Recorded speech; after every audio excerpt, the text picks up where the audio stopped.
É um privilégio grande para mim poder trocar alguns pensamentos com os irmãos. Eu gostava que nós pudéssemos ler no capítulo 9 de Isaías. Eu vou fazer a leitura dos primeiros 7 versículos. Capítulo 9 de Isaías fala do advento e do poder do Messias. Estão a ouvir, não estão?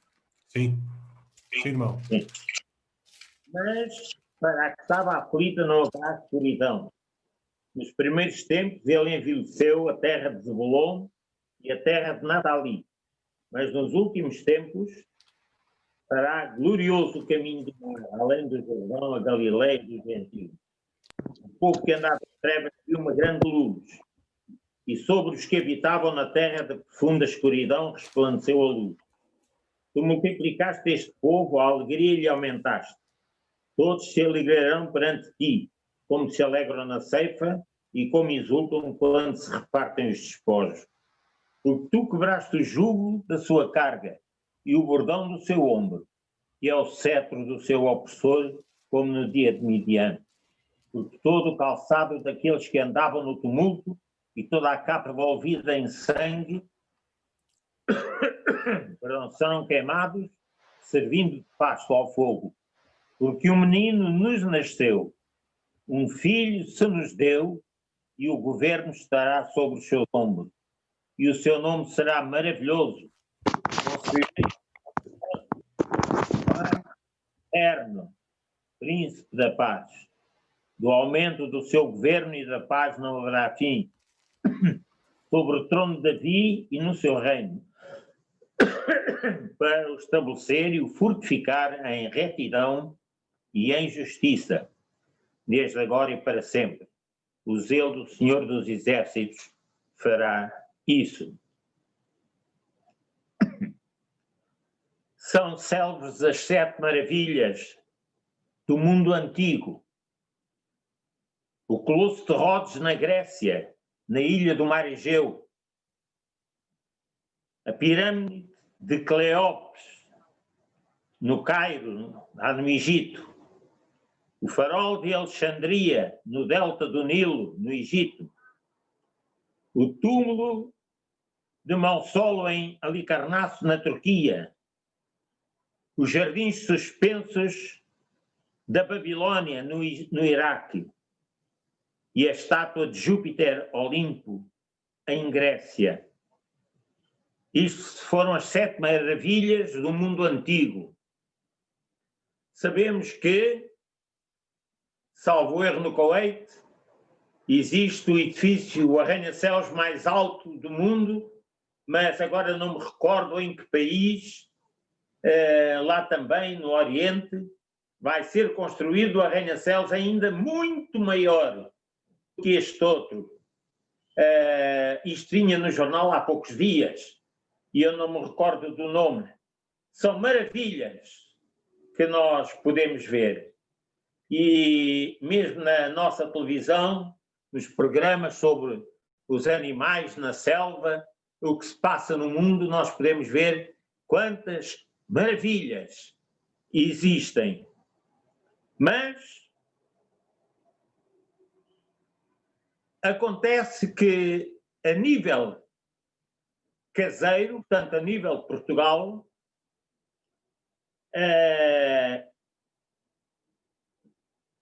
também os portugueses têm escolhido muitas maravilhas. Tivemos há pouco tempo a eleição das maravilhas de Portugal, a eleição das maravilhas gastronómicas do país, dos lugares históricos. A sociedade mundial está periodicamente a escolher novas maravilhas mundiais nos países ou nas regiões. Acontece que eu há pouco, na leitura que fiz, li sobre a maior maravilha que surgiu no mundo até ao dia de hoje. Foi eleita por Deus e confirmada por Deus. Jesus Cristo, na sua primeira vinda. Um menino nos nasceu, um filho se nos deu.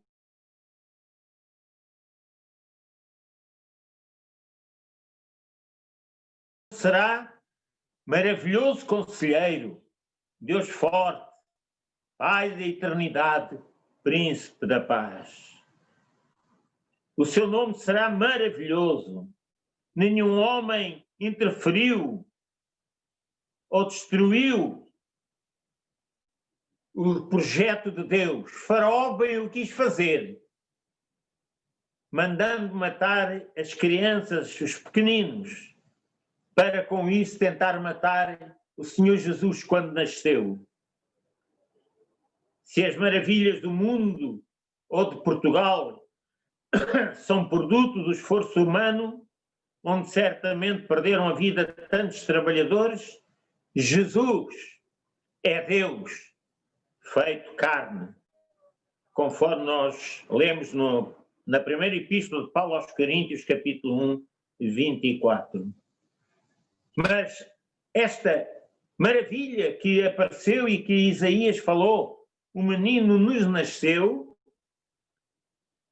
nós temos a certeza que vai haver a próxima maior maravilha no mundo, futuramente eleita e confirmada por Deus. Jesus Cristo, na sua segunda vinda. Em Hebreus, no capítulo 9 e versículos 26 e 28, nós lemos que na primeira maravilha Jesus veio para aniquilar o pecado. E na segunda maravilha será para a salvação eterna das nossas almas. No livro de Ageu, capítulo 2 e versículo 7, nós lemos que Jesus é o desejado das nações.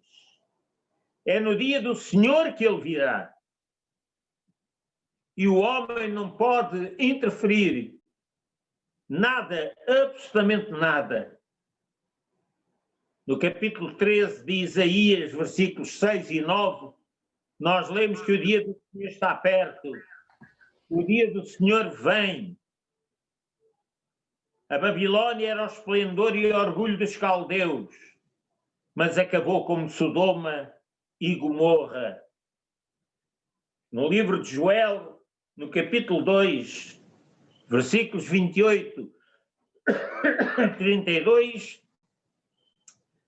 nós lemos do grande e terrível dia do Senhor. Mas em Atos dos Apóstolos, capítulo 2 e versículos 17 a 21, nós lemos do grande e glorioso dia do Senhor. Na segunda epístola aos Tessalonicenses, no capítulo 1, versículos 8 a 10, o apóstolo Paulo, dirigido pelo Espírito Santo, ele referiu a perdição eterna para os que não obedecem à vontade de Deus, mas referiu também a salvação para os que creram. Jesus Cristo na sua primeira vinda, Jesus Cristo na sua segunda vinda. O tempo aceitável, o tempo da salvação. Não é por acaso que existe esta pandemia do Covid na sociedade e no mundo. Os homens não buscam Deus para se arrependerem, para confessarem os seus pecados. Seguem atrás dos seus ídolos, dos seus deuses, buscando o materialismo, desobedecendo às autoridades em tudo aquilo que eles dizem.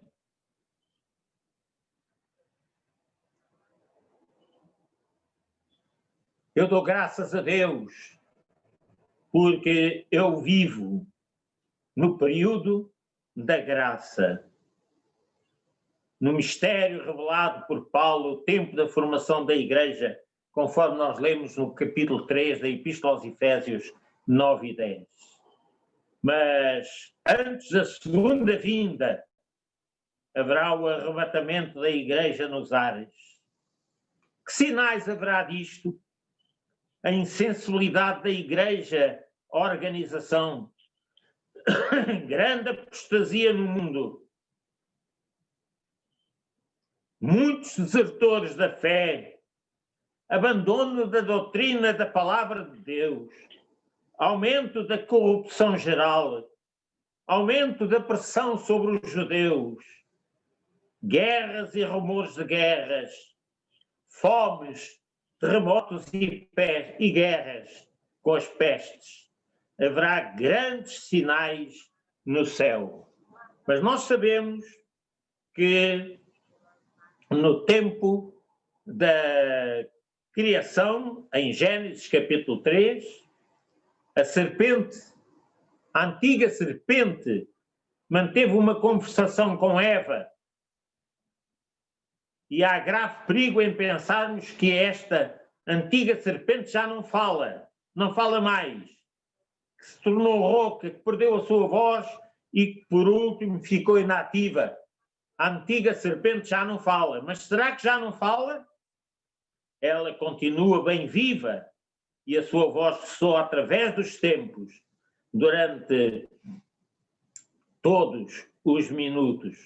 Com Eva, ela falou, transformando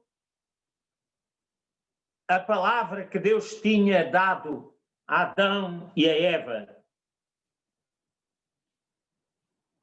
A astúcia, a sagacidade, a maldade da serpente, nos dias de hoje, são as mesmas, embora a sua tecnologia seja das mais avançadas. A serpente fala à criança desde os seus primeiros dias, quando os seus pais dizem: vai fazer isto, vai fazer aquilo. A criança responde muito naturalmente: não, não vou. Ela insiste no mesmo espírito de desobediência quando fala aos adolescentes, que se tornam rebeldes, violentos, e os leva aos vícios, tornando-se seus dependentes e escravos, quando mais tarde atingem o estado adulto. Com tais pessoas, a serpente não tem muito trabalho, pois o esquema diabólico que ela criou no Jardim do Éden funciona ainda atualmente em todos os sentidos. A serpente, a antiga serpente, o diabo, Satanás, ainda fala aos ouvidos daqueles que não querem ouvir a palavra de Deus. Há pouco, o nosso irmão Davi Martins falou da distribuição dos folhetos. Se houve uma pessoa unicamente que começou a ler a palavra de Deus e aceitou o Senhor Jesus como Salvador, começando a servi-lo e a amá-lo, já mereceu a pena todo o esforço que o nosso irmão fez.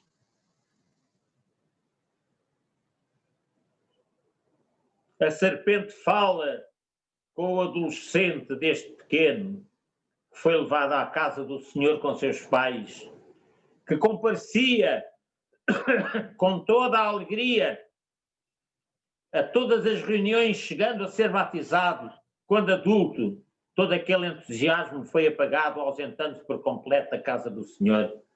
Quando eu era adolescente, quando eu atingi a idade da juventude, quando aceitei o Senhor Jesus como meu Salvador, havia um grupo de jovens fantásticos aqui na Igreja Evangélica de Almada, conhecida por a Igreja do Castelo.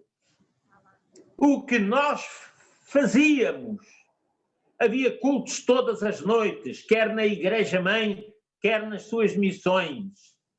Nós tínhamos encontros de jovens nos dias em que não tínhamos aulas, reuníamos, distribuíamos folhetos em Cacilhas, junto ao mercado em Almada, distribuíamos literatura porta a porta, subíamos os prédios para meter a literatura debaixo das portas, porque não havia caixas do correio como há hoje. O que nós fazíamos, eu tenho saudades, muitas saudades, e a Edith, que está aqui ao meu lado, que viveu esses dias também tão gloriosos, nós tínhamos a nossa adolescência, a nossa juventude a servir o Senhor em todos os aspectos da vida. Infelizmente, a serpente, o diabo ainda fala nos lares cristãos, onde a família está totalmente perdida em seus muitos afazeres. Desavenças, rancor, mágoa, falta de perdão e abismo de uma separação que poderia ser evitada. A serpente fala mais alto. E a serpente ainda fala dentro mesmo da casa de oração, da casa do Senhor. Quando os crentes se aborrecem e se zangam uns com os outros. Intrigas internas, fofoquices, más conversações, problemas resolvidos. Aparentemente, a serpente ainda fala. E estamos aguardando esta segunda vinda do Senhor, o tempo aceitável, ainda graças a Deus, mesmo no meio da pandemia, onde muitos cultos presenciais foram cancelados. Graças a Deus, porque há algumas igrejas locais que mantêm ainda cultos presenciais. Mas o diabo é astuto. A antiga serpente é astuta. E ela tenta fazer esquecer no nosso coração que Jesus é o Messias libertador e que a sua vinda está próxima. Que o Senhor nos ajude, que o Senhor nos abençoe, que o Senhor nos inspire a servi-lo com toda a fidelidade. Na segunda vinda haverá o arrebatamento da igreja, e como eu há pouco li naquele hino que fiz, que eu gosto muito, em 1974, para o acampamento da União Bíblica, a nova língua falarei, novos pensamentos eu terei, nova morada eu terei, novo e glorioso corpo eu terei, porque vou estar para sempre com o meu Senhor. Que isto console os nossos corações, console o coração de cada um dos meus irmãos e irmãs. Lá não mais vai haver dor, nem pranto, nem choro, nem tribulação, nem lágrimas. Ninguém vai poder vencer aqueles que são do Senhor, porque a antiga serpente, o diabo, lá não entrará nos santos céus da luz. Glória seja dada ao Senhor e que o seu Santo Espírito encha os nossos corações de força para sermos fiéis e firmes até ao momento que Ele nos chame à sua presença. Eu anseio esse dia da vinda do Senhor. Que o Senhor nos abençoe.